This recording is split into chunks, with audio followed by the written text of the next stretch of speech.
नमस्कार साथियों, स्वागत है आप सभी का एक बार फिर से आविष्कार आईएएस एकेडमी पर। मैं इंजीनियर लोकेन चौधरी आप सभी का स्वागत करता हूं। दोस्तों, आज हम जिस टॉपिक की चर्चा करने जा रहे हैं वो है भारत की एक हाइपरसोनिक मिसाइल। जी हां, हाइपरसोनिक मिसाइल जो अभी तक भारत के पास नहीं है और दुनिया के कुछ चुनिंदा देशों के पास है। वो तकनीक अब भारत प्राप्त करने जा रहा है। हालांकि इसका एक टेस्ट हम पहले कर चुके हैं इस मिसाइल का, लेकिन अभी खबर ये आ रही है कि इसकी प्रक्रिया बहुत फास्ट कर दी गई है, तेज कर दी गई है और जून में यानी इसी मंथ आपको इसका एक परीक्षण देखने को मिल सकता है। जिस मिसाइल की हम बात कर रहे हैं उसका नाम है ETLD-HCM यानी extended trajectory long duration hypersonic missile. क्या है ये मिसाइल, इस मिसाइल की क्या तकनीक है, किस तरीके से ये पाकिस्तान और चाइना दोनों के लिए एक बुरी खबर है और भारत के लिए एक अच्छी खबर है, इस सेशन में हम ये सारी जानकारी पता करेंगे। इस मिसाइल के बारे में बहुत कुछ आपको यहाँ पर पता लगेगा कि ये मिसाइल किस तरीके से काम करती है और भारतीय सरहदों की कैसे सुरक्षा कर सकती है, दुश्मन के क्षेत्र में कैसे खौफ पैदा कर सकती है। यहाँ पर देखिए सूचना भी इस तरीके से है, मोर bad news for Pakistan and China as India gears up to test ETLD-HCM। यानी पाकिस्तान और चाइना के लिए बुरी खबर है, भारत ने अपनी प्रक्रिया को तेज कर दिया है। कौन सी मिसाइल के लिए? ETLD-HCM। ठीक है, it can travel faster than dash dash dash. अब कितना तेज चल सकती है इसका मतलब यहाँ पर कुछ खास है। हिट एयर डिफेंस सिस्टम्स, यानी एयर डिफेंस सिस्टम को क्या कर सकती है? हिट कर सकती है, उसको मार गिरा सकती है। अच्छा, इसी तरीके से देखिए इस मिसाइल का एक पहले परीक्षण जब हुआ था तो उस समय इसके बारे में खबरें छपी थी। With DRDO successfully testing India's first long range hypersonic missile, all you need to know about the weapon. यानी इसके बारे में आपको पता होना चाहिए और ये नवंबर 2024 की खबर है जब पहली बार इस मिसाइल का टेस्ट किया गया था। उस समय ये टेस्ट किया गया था ये बहुत ज्यादा चर्चा का विषय नहीं बना था, क्योंकि इसको एक तरीके से गोपनीय तरीके से ही इस परीक्षण को किया गया था। लेकिन अभी इसके बारे में सारी सूचनाएं क्या की गई हैं। DRDO इस समय पूरे मूड में है, भारत सरकार इस समय पूरे मूड में है, ओपन तरीके से हम सारी चीजों को क्या कर रहे हैं बता रहे हैं। फिर मैं एक बार आप सभी से कहूंगा, जो भी दर्शक, जो भी विद्यार्थी, जो भी दोस्त ये जो हमारे वीडियो देखते हैं और खूब कमेंट करते हैं कि सर आप इतना डिटेल में मत बताइए, कहीं दुश्मन को इससे फायदा नहीं हो जाए। ऐसा भाई कुछ नहीं है, ये वही सूचनाएं होती हैं जो एजुकेशन के माध्यम से हमारे विद्यार्थियों को हमें देनी होती हैं। दूसरा, ये सारी सूचनाएं बाकायदा DRDO, इसरो, भारत सरकार, हमारी डिफेंस एजेंसी रिलीज करती है, वही सूचनाएं हम आपको दे पाते हैं। उससे ज्यादा गहराई में हम नहीं जा सकते और जाना भी नहीं चाहते और वो हम नहीं दे सकते। समझ रहे हैं आप? ऐसी कोई भी सूचना नहीं होती जो हमारे देश हित में ना हो। ये केवल एक एजुकेशन पर्पज से है, जानकारी के पर्पज से है। चलिए अब हम बात करते हैं। यहां पर देखिए दोस्तों, एक चीज समझिए, इस टॉपिक को मैं आगे बढ़ने से पहले आप सभी को ये समझाना चाहता हूं। एक बार समझना कि मिसाइल जो होती है ना, मिसाइल जब आप सुनते हैं कि ये सब ये हाइपरसोनिक मिसाइल है, ये सुपरसोनिक मिसाइल है, ये भारत की बैलिस्टिक मिसाइल है, जैसे अभी रूस की एक मिसाइल की बात चल रही है जिसके कारण पूरा यूक्रेन खौफ में है, जिसका नाम है ऑरेंसिक मिसाइल। ऑरेंसिक मिसाइल एक IRBM integrated range ballistic missile है जिसको रूस ने तैनात किया हुआ है और पूरा यूक्रेन दहशत में है कि कब क्या हो जाए समझ में नहीं आ रहा। 400 ड्रोन और लगभग 40 मिसाइलों से रूस ने यूक्रेन पर भारी भरकम हमला कर दिया है और उससे भारी नुकसान वहां पर हुआ है। लेकिन इस बीच एक जो चर्चा में है वो है रूस की ऑरेंसिक मिसाइल। ठीक है, वो बैलिस्टिक मिसाइल है और इंटीग्रेटेड रेंज में है। इसी प्रकार हमारी ब्रह्मोस की चर्चा बहुत हुई जब ऑपरेशन सिंदूर चला, तो वो हमारी सुपरसोनिक मिसाइल है। छोटा सा एक चीज यहां पर समझना आगे बढ़ने से पहले कि देखिए मिसाइलों की जो कैटेगरी होती है ना वो दो होती है, एक बैलिस्टिक होती है और एक क्रूज मिसाइल होती है। मेन जो कैटेगरी होती है, वैसे तो मिसाइलों को हम डिवाइड कर सकते हैं अलग अलग तरीके से, लेकिन जो मेन जो कैटेगरी है वो है बैलिस्टिक और क्रूज मिसाइल। अच्छा, बैलिस्टिक मिसाइल हमेशा ध्यान रखनी है, जैसे कि ये मिसाइल है, यहां से जब इसको लॉन्च किया जाएगा तो ये एक पैराबोलिक पाथ पर इस तरीके से जाती है और पृथ्वी की सतह से बहुत ज्यादा ऊंचाई पर पहुंच जाती है, एटमॉस्फेयर को भी क्रॉस करती है एक बार और फिर वापस लौटती है। ये पैराबोलिक पाथ बनता है। ये एक फिक्स्ड पाथ होता है, यानी एक निश्चित पथ है जिस पर बैलिस्टिक मिसाइल आगे बढ़ती है। इन मिसाइलों की खास बात होती है कि ये लॉन्ग स्ट्राइक रेंज की होती हैं, यानी इनकी मारक क्षमता बहुत ज्यादा है। जब आपको क्या करना है, एक महाद्वीप से दूसरे महाद्वीप, एक देश से दूसरे देश में हमला करना हो, तो फिर आपको बैलिस्टिक मिसाइलों की आवश्यकता होगी। ठीक है। दूसरी बात, इनकी स्पीड कंपैरेटिव कम होती है, यानी ये बहुत ज्यादा स्पीड से नहीं चल सकती क्योंकि इनका साइज बहुत बड़ा होता है। भाई आपको एक देश से दूसरे देश, एक महाद्वीप से दूसरे महाद्वीप में मिसाइल को भेजना है, ऑब्वियस सी बात है उसमें ईंधन की मात्रा ज्यादा होगी, उसके चैम्बर जो कंबस्टन चैम्बर है, दहन कक्ष, वो बड़े होंगे। तो जब उसमें ईंधन ज्यादा भरोगे तो वजन भी ज्यादा होगा, आकार भी ज्यादा होगा, तो इसकी स्पीड क्या होती है, कंपैरेटिव कम होती है। ठीक है साहब। तो फिक्स्ड पाथ होता है, साइज बड़ा होता है, स्पीड कम है। ठीक है। और पृथ्वी की सतह से बहुत ज्यादा ऊंचाई पर है। तो ये मिसाइल, इनका एक ड्रॉबैक पैदा हो जाता है कि ये जनरली रडार की पकड़ में आ जाती है, इनको दुश्मन ट्रैक कर लेता है। ठीक है। दूसरी तरफ होती है क्रूज मिसाइल। क्रूज मिसाइल जो है, समझना, इनका कोई फिक्स्ड पाथ नहीं होता, ये अपनी उड़ान के दौरान अपना रास्ता बदल सकती हैं, अपना रास्ता बदल सकती हैं, पृथ्वी की सतह के पास से उड़ान भरती हैं। लेकिन इनकी क्या होती है, स्ट्राइक रेंज बहुत कम होती है। इनकी स्ट्राइक रेंज के लिए नहीं जानी जाती ये, जैसे कि ब्रह्मोस की रेंज मात्र 290 किलोमीटर है। इधर देखें बैलिस्टिक मिसाइल में तो हमारी अग्नि 5 है, अग्नि 5 की रेंज 5000 से 6200 किलोमीटर है। तो यहां पर स्ट्राइक रेंज क्या है, कम है, लेकिन स्पीड बहुत ज्यादा है। क्रूज मिसाइल स्पीड के लिए जानी जाती हैं। साइज इनका छोटा होता है, नो फिक्स्ड पाथ, यानी कोई निश्चित पथ नहीं होता, बदल सकती हैं। तो ये मिसाइल जनरली रडार की पकड़ में नहीं आती हैं। ठीक है। लेकिन दोस्तों अगर इन पर ध्यान दें, दोनों ही मिसाइलों की कुछ खूबियां हैं तो कुछ क्या होती हैं, इनकी कमियां भी हैं। जैसे इस मिसाइल की कमी क्या है, रडार की पकड़ में आ जाती है, आकार बड़ा है, लेकिन लॉन्ग स्ट्राइक रेंज के लिए जरूरी है। यहां पर स्पीड बहुत ज्यादा है, साइज छोटा है। ठीक है। लेकिन इसकी रेंज जो है वो कम है।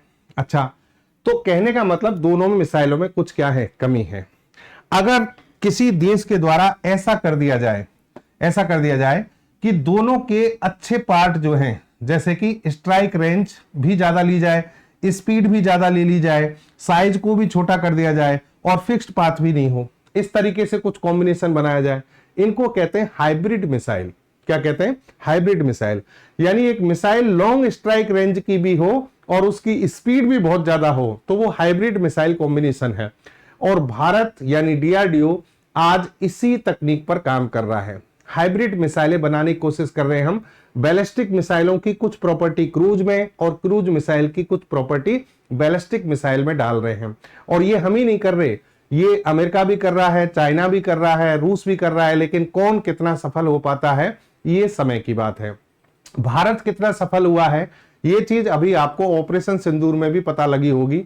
ब्रह्मोस मिसाइल का तोड़ ना तो पाकिस्तान के पास था, और चाइना अब ये कह रहा है कि हमारे पास भी नहीं है इसका तोड़। चाइना अपने मुंह से नहीं कह रहा, लेकिन अमेरिका की दुनिया भर की एजेंसी जो है, उन्होंने ये छापा है। उन्होंने कहा है कि पाकिस्तान छोड़िए, चाइना के पास भी इसका कोई तोड़ नहीं है।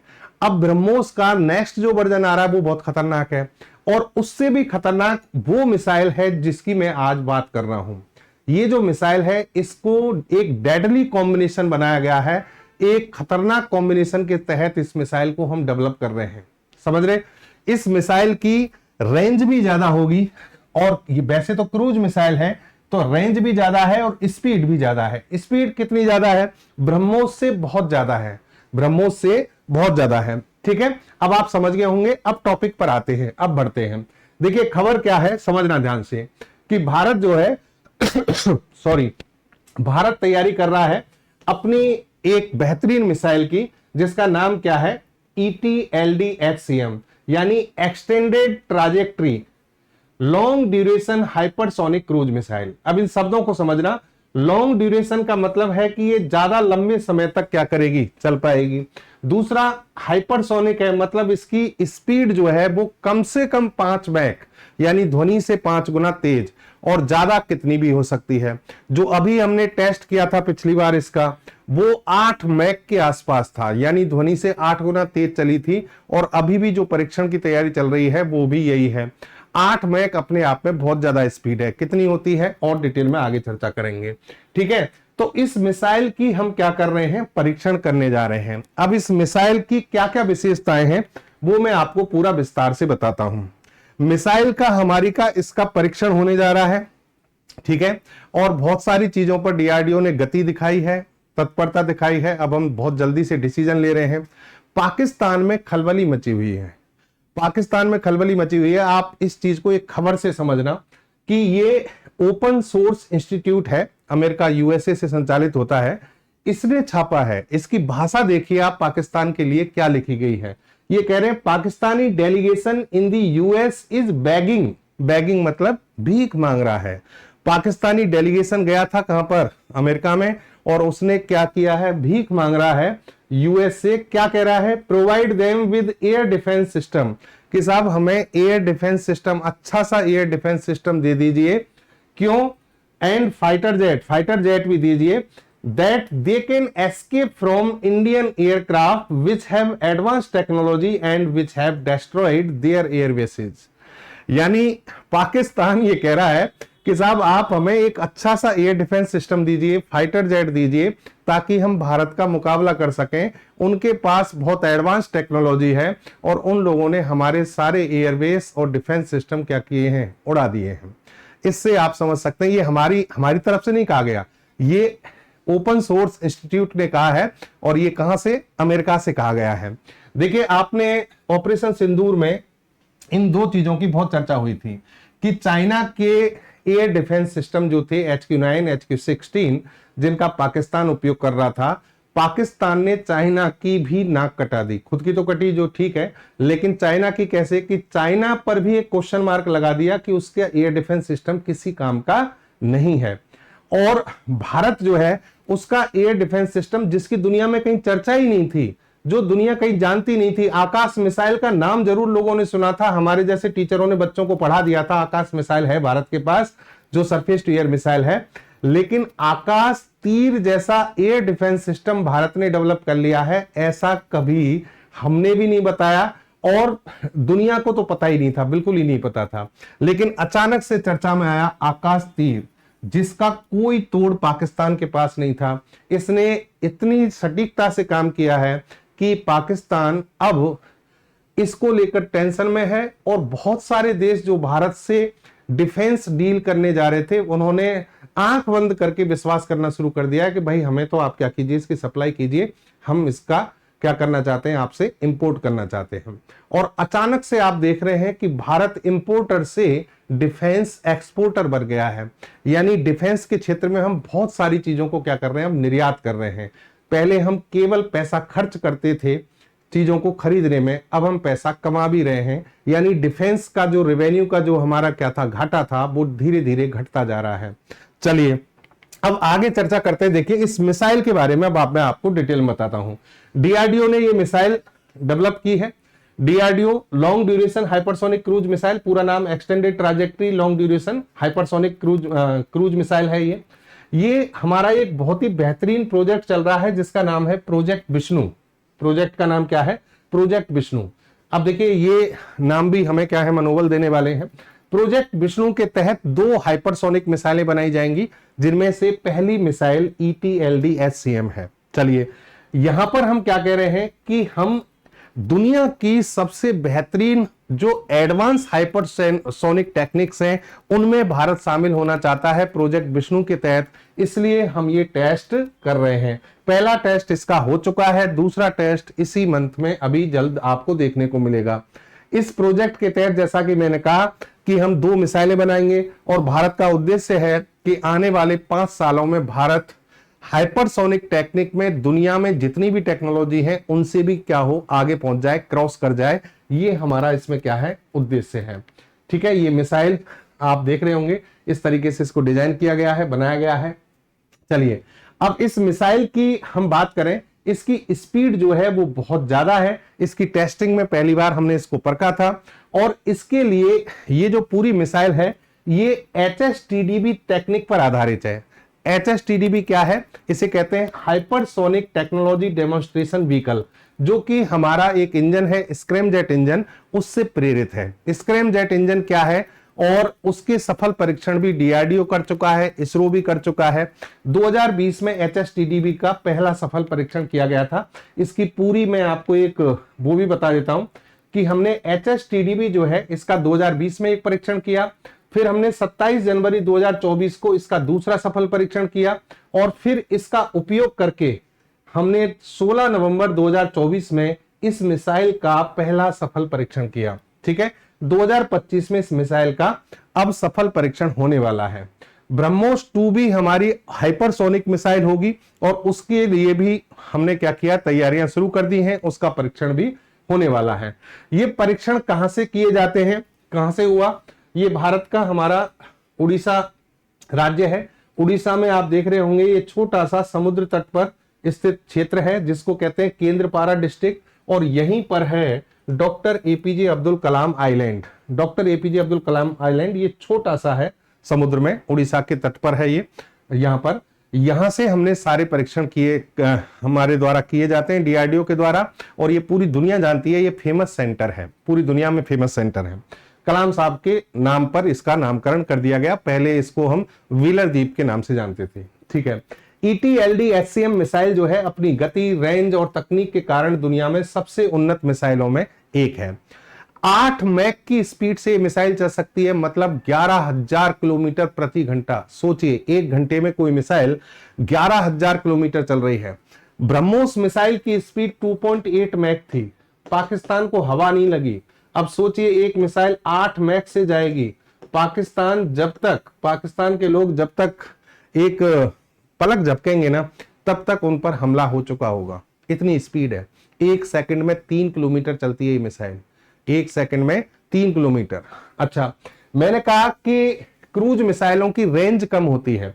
जनरली क्रूज मिसाइलें 500 किलोमीटर के आसपास रेंज में होती हैं, स्पीड ज्यादा होती है, लेकिन ये मिसाइल 1500 किलोमीटर में है। सोचिए, हाइपरसोनिक स्पीड और 1500 किलोमीटर रेंज, ये डेडली कॉम्बिनेशन है।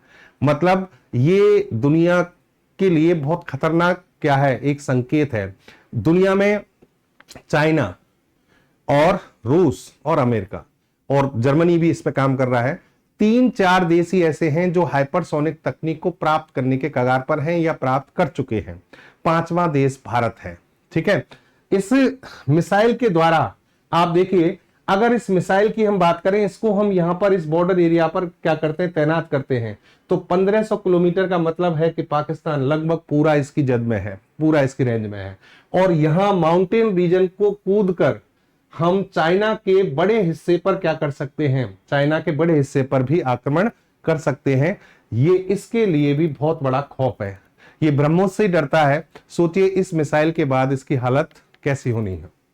चाइना, लेकिन आप इसको कमतर नहीं आके, मैं कभी नहीं कहूंगा कि चाइना हमसे कम है, लेकिन हम किसी से कम नहीं हैं, ये मैं जरूर कहूंगा। हम आगे बढ़ रहे हैं और पूरी ताकत से बढ़ रहे हैं, एक साथ बढ़ रहे हैं। चलिए नेक्स्ट देखिए आप, स्क्रैम जेट इंजन का उपयोग किया गया है। स्क्रैम जेट इंजन पिछली क्लासों में भी मैं आपको समझा चुका हूं। एक इंजन होता है क्रायोजेनिक इंजन, एक होता है रामजेट इंजन, और सबसे एडवांस होते हैं वो होते हैं scrum jet engine. Scrum jet engine, जैसे कि हर इंजन में, जैसे कि आपकी गाड़ियों में भी ईंधन होता है, उसको जलाने के लिए एक ऑक्सीकारक ऑक्सीजन होती है जो वायु से मिलती है। लेकिन यहां पर अभी तक हम क्या करते थे कि रॉकेट और मिसाइलों में ईंधन के साथ साथ ऑक्सीकारक भी भरते थे, क्योंकि जब ये बहुत स्पीड से हवा में जाती है, अंतरिक्ष में ऊपर जाती है, या फिर मैं कहूं कि वातावरण के ऊपरी हिस्से में जाती है, तो वहां ऑक्सीजन कम हो जाती है। तो इनमें हम पहले से ही फ्यूल और ऑक्सीडाइजर दोनों भर के भेजने होते हैं हमें। लेकिन ये मिसाइल जो है ना, ये मिसाइल वातावरण से स्वतः ही ऑक्सीजन लेती है। इनमें केवल फ्यूल भरा जाएगा, ऑक्सीडाइजर, ईंधन को जलाने के लिए जो ऑक्सीडाइजर चाहिए, ये मिसाइल खुद ले सकती हैं और बहुत तीव्र गति से उसका दहन करते हैं। बहुत ज्यादा हाइपरसोनिक स्पीड से उस फ्यूल का दहन होगा तो स्पीड भी ज्यादा मिलेगी, इंजन को शक्ति ज्यादा मिलती है। इसी को कहते हैं scrum jet engine. Scrum jet engine के सफल परीक्षण डीआरडीओ और इसरो दोनों ही कर चुके हैं। 2025 में अभी हाल ही में डीआरडीओ ने एक टेस्ट किया था, जिसमें हमारा स्क्रैम जेट इंजन 1000 सेकंड तक लगातार उसने क्या किया, कार्य किया। ग्राउंड टेस्ट किया गया था, इसका सफल ग्राउंड टेस्ट था। और जब स्क्रैमजेट इंजन का सफल परीक्षण आपके यहां हो रहा है। इसका मतलब आप समझ लीजिए कि हाइपरसोनिक गति से चलने वाली मिसाइलें, हाइपरसोनिक स्पीड से चलने वाले व्हीकल्स आपके पास में आने वाले हैं और शक्तिशाली एयरक्राफ्ट भी बनने वाले हैं, क्योंकि ये उसके लिए बहुत ज्यादा एडवांस तकनीक है। ठीक है, रडार से बचने की क्षमता। रडार से देखिए, ये रडार है, रडार चारों ओर रेडिएशन छोड़ता रहता है, चारों ओर रेडिएशन छोड़ेगा और जो भी एयरक्राफ्ट उस जहां से भी गुजर रहे होंगे वो सब इसकी नजर में आ जाते हैं। लेकिन अगर कोई मिसाइल लो एल्टीट्यूड यानी पृथ्वी की सतह के पास से उड़ान भरती है, रास्ते में ऐसे चलते हुए रास्ता भी बदल सकती है, तो उसको पकड़ पाना बड़ा मुश्किल है, और ये दोनों खूबियां इस मिसाइल में है। ठीक है, इसके अलावा ऑक्सीकरण रोधी कोटिंग यानी एंटी ऑक्सीडाइजेशन कोटिंग है इस पर, और हीट रेसिस्टेंट मटेरियल से बनी है, इसलिए 2000 डिग्री सेंटीग्रेड का तापमान भी अगर इसके चारों ओर जनरेट होता है तो उसमें भी ये सरवाइव कर पाएगी, ये मिसाइल जलेगी नहीं। समझ गए, 2000 डिग्री सेंटीग्रेड तापमान पर भी काम कर सकती है। इसके साथ आप परमाणु हथियार और गैर परमाणु हथियार, परमाणु हथियार तो आप जानते हैं एटम बॉम्ब होते हैं जो सबसे ज्यादा खतरनाक होते हैं। गैर परमाणु हथियारों में कोई विस्फोटक पदार्थ, जैसे कि अभी आपने न्यूज सुनी होगी, क्या नाम है, यूक्रेन ने क्या किया था, टीएनटी, बहुत सारी मात्रा में टीएनटी को भरकर रूस के एक वो था, उसका ब्रिज था, उस ब्रिज के नीचे क्या किया, लगा दिया और उसको उड़ा दिया था। ठीक है, ट्राई नाइट्रोटोलुइन ये विस्फोटक पदार्थ है। तो इस तरह के हथियार भी ये मिसाइल ले जा सकती है, एटम बॉम्ब भी ले जा सकती है। हाईएस्ट कैपेसिटी कितनी है, 1000 से 2000 किलोग्राम, बहुत अच्छी कैपेसिटी मानी जाती है ये। अगर कोई मिसाइल 2 टन वजन उठा सकती है, सोचिए 2000 किलोग्राम का मतलब है 2 टन वजन, ये समझिए कि मिसाइल की हाईएस्ट कैपेसिटी में से एक है। जैसे अग्नि 5 की भी हमारी लगभग क्या है, यही स्पीड है, यही वो है, कैपेसिटी है। पाकिस्तान, भारत और चीन तीनों में परमाणु हथियार की बात जब हम करें तो परमाणु हथियार देखिए, ये 2022 का आंकड़ा है। पाकिस्तान, चीन के पास 350 थे, पाकिस्तान के पास 165, भारत के पास 160। पहले ये आंकड़ा आता था, लेकिन अब भारत कहां पर बढ़ गया है, 180। पाकिस्तान से क्या हो गए, ज्यादा हो गए। ठीक है, तो इन परमाणु हथियारों को भी ले जाने में ये मिसाइल क्या होगी, सक्षम होगी। स्वदेशी तकनीक से बनी है। डीआरडीओ की एक लैब है जिसका नाम है APJ Abdul Kalam missile complex, Hyderabad में है ये मिसाइल कॉम्प्लेक्स, इसके द्वारा इस मिसाइल को बनाया गया है। Doctor APJ Abdul Kalam missile complex DRDO की क्या है, एक शाखा है, वो लैब है। और इसमें जो हमारे प्राइवेट सेक्टर की जो कई इंडस्ट्रीज हैं वो भी इसमें क्या कर रही हैं, सहयोग कर रही हैं। मेक इन इंडिया प्रोग्राम के तहत इसको डेवलप किया गया है। काम क्या होगा साहब इसका, ये एक मल्टी रोल मिसाइल है। मल्टी रोल मिसाइल का मतलब दुश्मन के अलग अलग ठिकानों को ये क्या कर सकती है, नष्ट कर सकती है। उसके बंकर, रडार स्टेशन, जहाज, सैन्य ठिकाने, इन सभी पर ये हमला करके उसे क्या करेगी, नष्ट कर देगी। इसकी बहुत ज्यादा हाई स्पीड है, रडार से बचने की क्षमता इसको एंटी शिप और लैंड अटैक मिशन दोनों के लिए बेहतर बनाती है। यानी ये जहाज पर भी क्या कर सकती है, हमला कर सकती है, और लैंड अटैक जमीन से भी क्या कर सकती है, हमला कर सकती है। भारत की इससे क्या होगा, जो स्ट्रेटेजिकल कैपेसिटी है वो बढ़ेगी, यानी रणनीतिक ताकत बढ़ेगी। मिसाइल भारत को चीन और पाकिस्तान जैसे पड़ोसियों के खिलाफ रणनीतिक बढ़त बनाती है, क्योंकि अभी पाकिस्तान तो दूर दूर तक हाइपरसोनिक तकनीक में नहीं है, और चाइना भी एकदम प्रोग्रेसिव फेज में है। ऐसा नहीं है कि वो बहुत ज्यादा हाइपरसोनिक तकनीक को बना चुका है, वो भी प्रोग्रेसिव फेज में है। आपदा प्रबंधन के क्षेत्र में भी इस मिसाइल से क्या मिलेगी, आपको सहायता मिलेगी। यानी जैसे मान लीजिए सैटेलाइट लॉन्च करना है, या फिर मौसम संबंधी कोई मौसम से संबंधित कोई निगरानी रखनी है, या दुश्मन ने हमारे किसी उस पर अटैक किया है, उस समय भी ये मिसाइल आपकी क्या करेगी, हेल्प करेगी। ठीक है, जो डिफेंस सिस्टम है उनसे क्या हो सकती है, मिसाइल बच सकती है। जो डिफेंस सिस्टम जो जिसमें क्या होते हैं, रडार वगैरह सब कुछ होता है, कंट्रोल कमांड सिस्टम होता है, जैसा कि हमने S-400 से हमने काम किया था, आकाश तीर से किया था, ये सभी जो है इनसे बचने की क्षमता इस मिसाइल में है। ये मिसाइल भारत, रूस, चीन, ये 4 देश हैं जो इस पर पूरी तरीके से आ चुके हैं। जर्मनी भी इसमें काम कर रहा है। तो भारत, ये मान के चलिए इससे पहले 4 देश इस पर काम कर रहे हैं, और 5वां देश भारत है जो इस पर सफल होने के पूरे चांसेज हैं। ठीक है, ये 4 देशों की स्थिति, 3 की स्थिति आप देख सकते हैं, क्योंकि जर्मनी का अभी कुछ हुआ नहीं है। अमेरिका, रूस और चीन, चीन ने तो DF-17 डोंगफोंग 17 ये इसकी मिसाइल है, और 3M22 जिरकॉन ये रूस की मिसाइल है, और AGM-183 ARRW ये अमेरिका की मिसाइल है। इनमें हाइपरसोनिक स्पीड है। अगर चाइना के पास देखें तो ये 5 मैक है, मतलब सुपरसोनिक और हाइपरसोनिक की जो बाउंड्री है उसी के पास है 5 मैक। भारत की जबकि मिसाइल की स्पीड क्या है 8 मैक, यानी हम चाइना से भी हाई स्पीड से मिसाइल डेवलप कर रहे हैं। यहां रूस के पास देखेंगे मैक 19 है, मैक 20। अब देखिए, आप सोचोगे सर भारत के पास यहां कब पहुंचेंगे, यहां भी आप समझ लेना कि पहुंचने वाले हैं। अग्नि 5 के दुनिया भर के टेस्ट हो चुके हैं। ये बैलिस्टिक मिसाइल है, इंटरकॉन्टिनेंटल बैलिस्टिक मिसाइल। जिस दिन इसको सेना में शामिल कर दिया जाएगा ना, उस दिन ये मान के चलिए कि पड़ोसियों की हालत खराब हो जाएगी, पड़ोसी नहीं अमेरिका तक, क्योंकि 7000 किलोमीटर, 5000 से लेकर 6200 तो भारत बताता है, चाइना कहता है इसकी क्षमता है 8000 किलोमीटर। इसका एडवांस वर्जन बन रहा है अग्नि 6, जिसे सूर्य मिसाइल कह रहे हैं, 8000 से 12000 किलोमीटर। इसकी स्पीड जानोगे ना तो आप चौंक जाओगे, 24 मैक, 24 मैक, ध्वनि से 24 गुना तेज। अमेरिका की ये जो मिसाइल है ना, इनसे भी क्या है, हाई स्पीड है। तो ये DRDO इसके बहुत सारे सफल टेस्ट कर चुका है, किसके, अग्नि 5 के। जिस दिन अब ये 2-4 सफल टेस्ट होने के बाद जैसे ही ये DRDO के पास आए, उसके सेना के पास आएगी, बहुत ज्यादा खतरनाक लेवल पर हमारी सेना जो है कार्य करने में सक्षम हो जाएगी। तो ये था आपकी मिसाइल ET-LD-SCM, जिसकी सारी विशेषता मैंने आपको बता दी। भारत को इससे पूरी आत्मनिर्भरता मिलने वाली है, और भारत की सेनाएं जो हैं इससे बहुत ज्यादा ताकतवर हो जाएंगी।